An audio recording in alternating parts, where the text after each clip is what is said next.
Voilà ce qu'il reste de l'école Plaza Tower, l'un des deux établissements scolaires décimés par la tornade qui a frappé la ville de Moore dans l'Oklahoma. Selon les médias américains, plus de 400 élèves avaient été évacués de l'école avant l'arrivée du cyclone, mais les enfants de la maternelle et des petites classes de primaire avaient été maintenus sur place.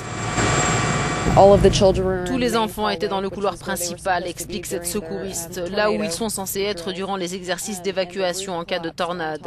Et le toit s'est effondré sur eux. On suppose que le niveau de l'eau est monté et que les enfants se sont noyés car gênés par les débris, ils n'ont pas pu sortir. Vous pensez que c'est arrivé aux 24 élèves? Aux 24, oui. Ils étaient tous dans le même couloir, recouverts de débris. Il ne reste que des gravats de l'établissement. Une vingtaine d'enfants ont disparu dans les décombres, d'autres ont eu de la chance, comme Kaden. J'étais au sol, dit-il, et j'ai juste entendu. Je n'entendais rien d'autre que des crissements et des enfants qui hurlaient. Je ne voyais rien, tout était très bruyant et je pouvais à peine entendre, raconte Kai. Dieu était avec eux, dit cette maman. Un mur est tombé sur plusieurs enfants et leur professeur a réussi à les sauver. Les secours continuent de chercher, ils font tout ce qu'ils peuvent, mais sa meilleure amie est toujours là-bas.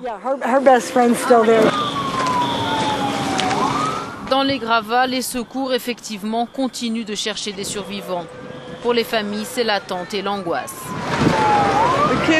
Les enfants ont été jetés à terre. Ils sont allés les chercher, mais les portes étaient verrouillées. Nous avons eu du mal à trouver un moyen de transport pour venir à l'école, alors nous ne savons pas. Joshia, lui, a réussi à s'échapper de l'école, mais il n'a pas de nouvelles de ses parents. Si ma mère et mon père sont encore vivants, dit-il, ils vont probablement nous emmener à l'hôtel en attendant que notre maison soit reconstruite. Au moins 7 enfants ont trouvé la mort sous les décombres de l'école Plaza Tower.